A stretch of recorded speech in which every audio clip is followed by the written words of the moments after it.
Selamat pagi, siang, malam.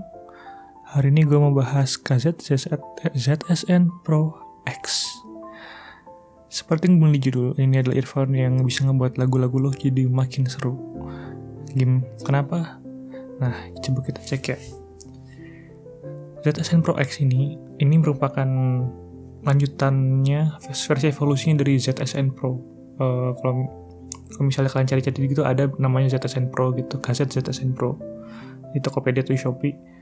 Dan itu udah lumayan lama, sudah 3 tahun lalu, 4 tahun yang lalu. Terus ini adalah versi X-nya, versi diperbaharuinya, lebih versi mature-nya gitu. Dan juga ini versi karena ZSN Pro itu enak, cuman punya cukup masalah yang signifikan, di mana itu buat beberapa orang tuh malah sakit telinganya gitu kalau pakai itu, karena suara itu terlalu pedes gitu, treble terlalu tinggi. Jadi di sini dibenerin masalahnya, dan sekarang ini udah pas. Nah, kenapa ini bisa bikin lagunya jadi makin seru? Karena itu pertama bassnya gede banget, jadi kerasa banget nampolnya gitu. Dan ini juga lumayan deep, jadi bassnya juga bass yang cukup berkualitas gitu untuk harganya. Terus juga mid-nya itu, atau yang biasanya vokal representasinya, kalau misalnya denger vokal itu tuh jernih banget, terutama vokal cewek itu bening banget vokalnya. Dan kalau misalnya di menurut gue sih ini masuk vokal yang masuk yang paling bening sih ya di harganya ya. Maksudnya susah lah maksudnya untuk nemuin lawan yang sebanding lah di harga segini untuk dengerin vokal sebening ini. Terus juga treble juga kerasa banget gitarnya, petikan gitarnya gitu-gitunya ngecering banget. Tapi nggak sepedas sebelumnya. ZSN Pro ini kan versi lebih mature-nya, ZSN Pro X. Ya terus juga ini gue punya earphone-nya yang warna biru, terus harusnya kabelnya warna putih, jadi bukan putih, silver. Tapi butuh earphone lain, jadi gue cabut, terus gue beli ganti kabel yang murah lah, karena kabelnya bisa cepet-cepet juga. Nah, itu faktor-faktor yang gimana ya, 3 faktor yang bukan 3 faktor sih, mid, bass, sama treble-nya itu yang gimana si perusahaannya si KZ ini ngetuningnya gitu tuh ngebuat suatu jadi makin seru gitu loh. Mungkin kalau misalnya ngomong audio file lain gitu, kekurangannya ya tuh ya suaranya kurang akurat lah gitu ya. Suaranya tuh ya kalau dibanding sama penyanyi aslinya bakal jauh, karena kayak nggak pas gitu sih. Kayak kalau misalnya ada orang beneran nyanyi gitu depanmu gitu, terus habis itu kamu pakai earphone ini gitu ya, suaranya beda gitu loh, cukup beda jauh. Jadi ini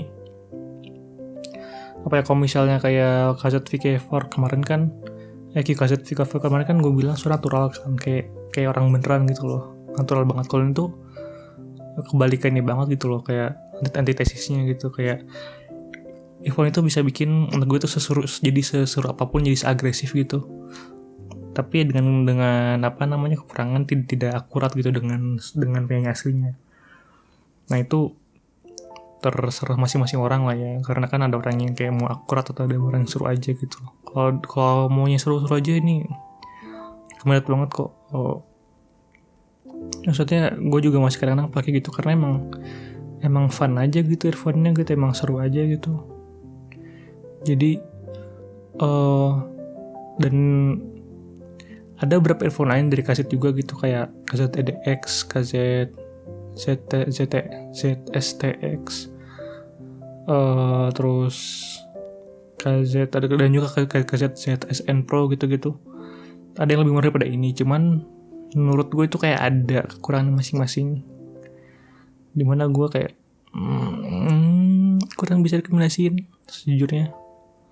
Kalaupun misalnya harga segitu, gue masih mendingin. Kalau misalnya harganya kayak 100 ribuan, gue masih mendingin KZ VK4, karena itu jauh banget lebih bagus daripada yang lain pada harganya. Nah tapi harga sekarang harusnya 200 ribuan 300 ribuan. Ini sih untuk kalau misalnya pengen nyari earphone yang seru banget gitu, yang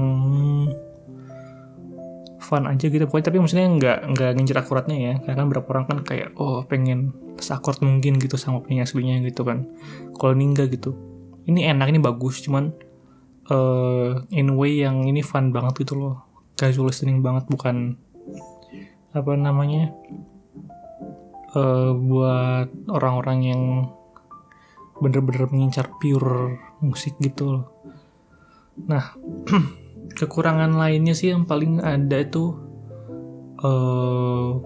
kurang kelebihan sih jadi ini tuh gampang banget di drive pakai HP, jadi suara tuh volume tuh udah gede gitu, jadi volume 25% di earphone itu bakal lebih kencang daripada volume 20% di earphone lain gitu.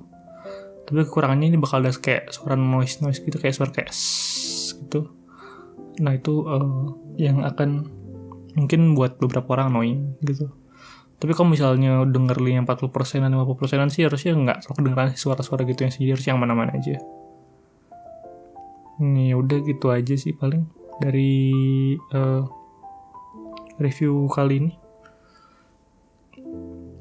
Emang jujur ini gue rekomen banget sih untuk harganya sih. Tapi kalau misalnya nyari yang fun doang ya, kalau misalnya nyari natural atau yang mau nyari kayak sedekat mungkin nggak aslinya sih, masih QKZ VK4 sih. Cuma kalau misalnya mau nyari yang bener-bener fun, yang seru banget, ini bisa sih. Dan menurut gue sih ini rekomendasi ini buat hampir ke semua orang sih kayaknya sih. Bahkan mungkin yang bukan audiophile pun gue akan rekomendasikan ini juga, karena dari harga 200 ribu tuh abis itu ke atas lagi tuh terlalu banyak pilihan, pertama, kedua juga akan bakal musingin banget gitu, dan peningkatannya mungkin nggak sebanyak itu. Jadi kayak maksudnya ada dulu gue punya tuh, udah gue jual sekarang, kaset ZSX gitu, kaset ZSX itu kayak versi lebih bagusnya lagi daripada kaset ZSN Pro X ini. Cuman ya enak sih, cuman kayak ya kayaknya ZSN Pro untuk semua orang cukup deh gitu. Oh ya, sama satu lagi fun fact-nya tentang ZSN Pro X ini, dia punya 2 driver di masing-masing sisinya. Jadi ada satu balancer motor sama satu dynamic driver. Ya intinya bikin suaranya makin lebih bagus lah gitu. Tapi ya jumlah driver tidak menentukan kualitas suara juga sih. Cuman untuk harganya punya 2 driver juga udah lumayan oke sih gitu. Karena kalau misalnya terutama zaman dulu banget tuh punya 2 driver tuh rasanya udah harus 1 jutaan gitu. Sekarang udah bisa di 200 ribu 300 ribuan gitu. Jadi gue recommended banget earphone ini, asal nyarinya earphone yang buat sesuatu aja gitu. Dan menurut gue ini untuk orang-orang awam, stop di sini aja, selesai gitu. Paling kalau mau ganti ear tips, ganti kabelnya gitu mau lebih bagus gitu. Karena kan biar kabel warna hitam kan keren tuh kalau misalnya earphone yang biru kabelnya hitam kan keren tuh. Juga ada warna emas. Terus juga di gue ear tipsnya juga, ini smart tipsnya warnanya harusnya putih bawaannya, cuman gue ganti jadi ini. Tipsnya Spinfit CP150, tuh gue beli lagi, ear tipsnya beda lagi. Cuma kalau misalnya nggak diganti juga nggak apa-apa sih, bisa mana-mana aja gitu. Karena gue sendiri setelah beli yang ini, habis itu gue nyoba-nyoba yang harga-harga 500-600an gitu, kurang puas sih, maksudnya secara upgrade-nya. Jadi gue di episode selanjutnya gue bahas earphone yang bener-bener gue pakai daily drive gitu setiap harinya. Itu harganya lumayan mahal dan lumayan worth it buat di upgrade, cuman kan jauh banget harganya gitu. Nah tapi ini dia earphone yang gue rekomendasikan buat semua orang. Dan terima kasih telah mendengarkan. Bye bye di next video.